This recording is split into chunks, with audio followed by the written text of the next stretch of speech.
Hey guys, I'm Sonic. I'm Rocky Raccoon. I'm El Tigre. I am Woodstock. I'm Tails. I'm Gumball. I'm Toad. I'm Owen the Owl. I am Diddy Kong. I'm Blue SpongeBob, and I am Aquaman, and I'm Doctor Strange, and we're here to review Guardians of the Galaxy Volume 3. And it is weird that it's on Ian Preston's first YouTube channel, not his second YouTube channel. So yeah, go ahead and tell them. Yeah, wait, where's Snoopy? He should be coming soon. All right. Oh, hey guys, sorry I'm late. Snoopy, where were you? Oh, I just forgot we were doing this video. Can you explain to them what happened? Oh yeah, or Woodstock. Okay, yeah, guys. Hey everybody, Ian got a new phone. That's why he has better camera quality now and all. But he just wanted to let you guys know, just a little quick update. He is trying to get into a second account, a second YouTube channel to upload. He is trying to get into a second account on Google, and he's kind of having some difficulties to get it on this phone and all. But he is still working on it, and it may be like at the end of the week or maybe next week until he gets into a second account. So he might not be uploading on his second YouTube channel for a while, but please go check it out. Ian Preston Reviews, link will be in the description, and it may be a while before he uploads, because this is why this video is on his first YouTube channel, because he's not able to get into a second account because Google's made it difficult for people to get into their accounts on their phones. We feel like, yeah, Ian feels like, but yeah. He just got this yesterday, and please bear with us. You can still check out the second YouTube channel, and it's still on YouTube, and you can still check it out. But he may not be uploading it on it for the rest of the week, or it may be next week before a video gets on there. But yeah, just please be patient with us, and thank you for understanding and listening to this message. Anyway, let's get into the review. Yeah, that's why it's on this channel. So anyway, we are going to be talking about Guardians of the Galaxy Volume 3. Yep. I am Groot. I am Groot. I am Groot. Oh, I'm sorry, I forgot to mention you. We're gonna be talking about this movie.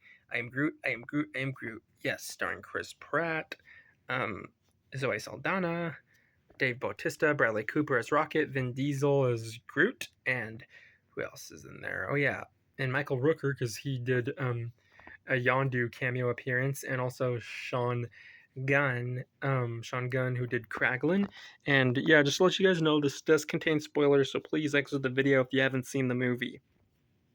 Yeah, but so anyway, it all starts out with, it shows Rocket. Yeah, it shows my face and all, and playing a song and all. Oh yeah, and Sylvester Stallone, Nico Santos, and yeah, those are all who's in there. Anyway, um, oh yeah, and Palm Clemeth Puff or whatever, and Karen Gillan. But anyway, go ahead. It all starts out showing Rocket's face, and I wonder if people knew that it was going to be all about you. And then Will Poulter comes in as Adam Warlock when the Guardians are putting up stuff and all. He comes and attacks the place. Karen Gillan, Nebula, and Chris Pratt or Star Lord and Rocket and the Guardians get into a fight with Will Poulter's character. Yeah, it's Adam Warlock, and then he severely injures Rocket, and then he's losing a lot of blood. They get a med pack, and Drax gets beaten multiple times, but then Groot defeats. I don't know who did, but maybe Sean Gunn's character, Kraglin defeated. I can't remember who defeated um Adam Warlock, but he is defeated, and then you guys try to like save Rocket, like pump blood and put him on this oxygen thingy. Yeah, and then all of a sudden they oh yeah, James Gunn directs this, by the way, and he ends up trying to revive him, and the next thing you know, Adam Warlock we learn he is the son of Aisha, that one of those gold people. Yeah, that's right. I am a DC character, but that's all right. Yeah, that's all right. Yeah. But anyway, where was I? Oh yeah, anyway, we start getting flashbacks during the movie where Rocket came from, where he was like locked up in a cage with other weird creatures, and they name each other, and we learn where he gets named and where he grew up at when he was just a baby, and who raised him, and how they've burnt some people in tubes, and which was scary, and how he made friends like Floor. Can't remember the walrus looking thingy, but then now I can't even remember the otter looking thingy, but that's all right. But anyway, and he named himself Rocket. Yep, and Anyway, they even meet up with Gamora and Sylvester Stallone's character and other Ravagers.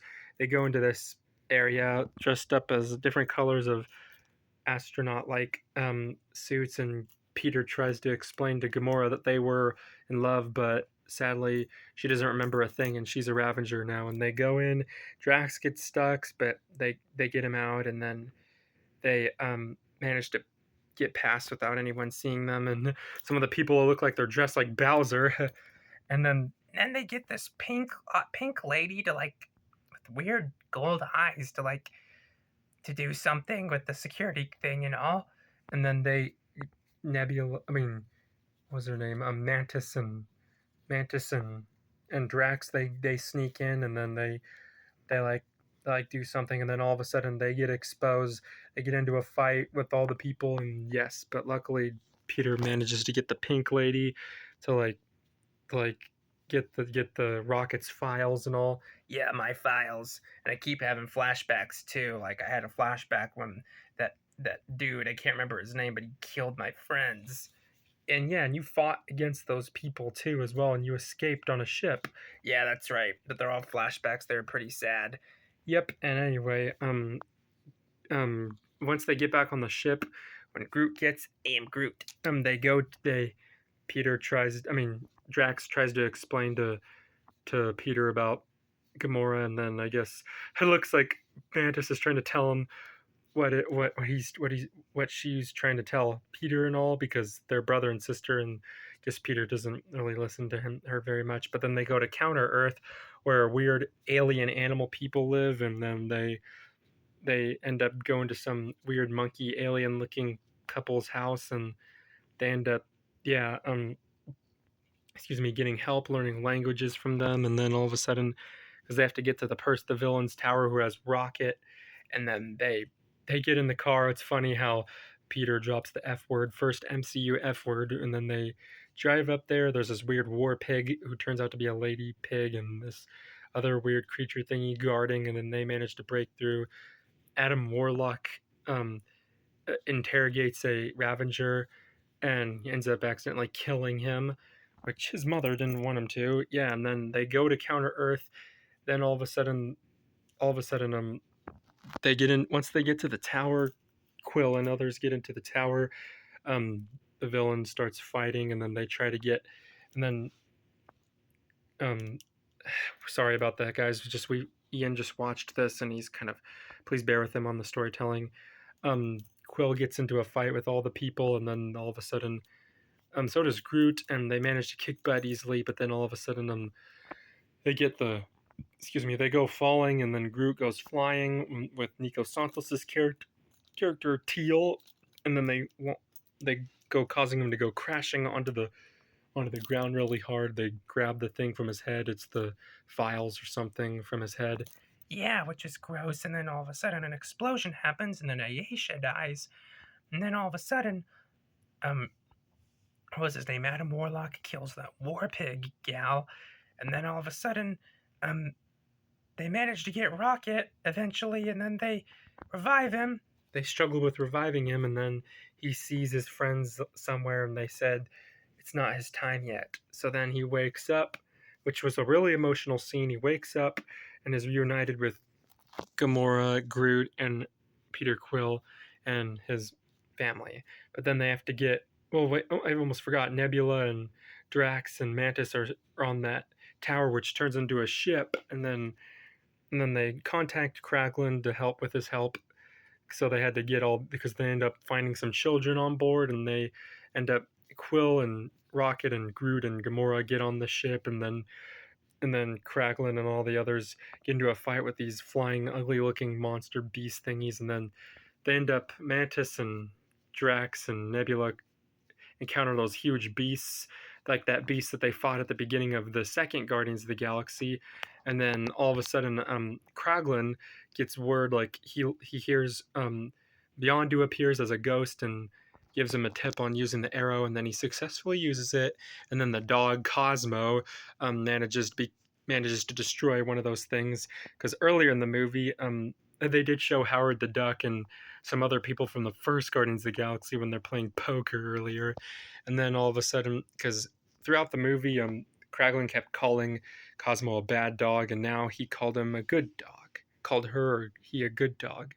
Anyway, they encounter that dude that took Rocket's friends away from him, and then eventually his staff decide to turn against him, and then they disappear, and then all of a sudden, they get Cosmo uses this thing to let them ex, let them get out of there, and yeah, but Rocket goes back. I mean, Rocket is left behind.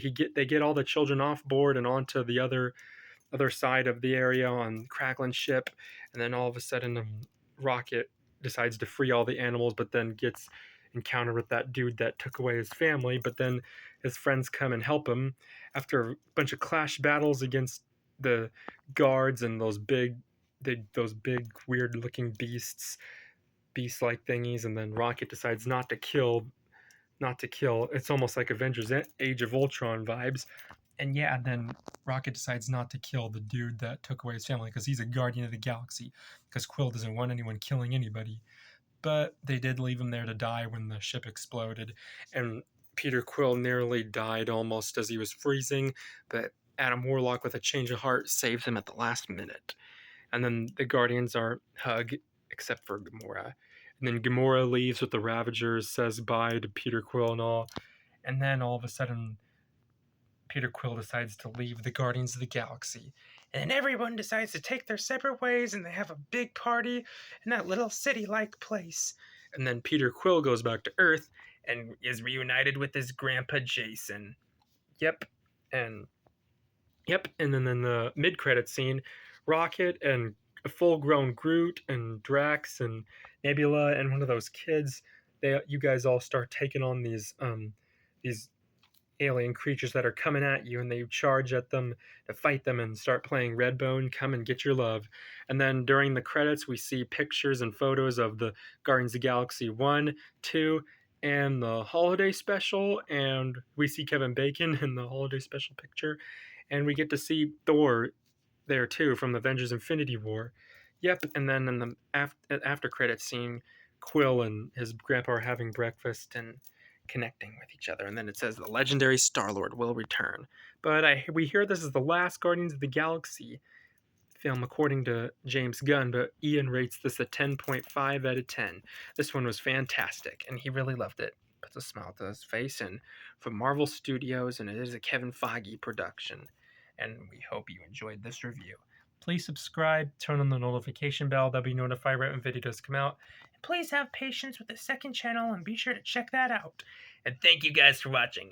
I am Groot, I am Groot.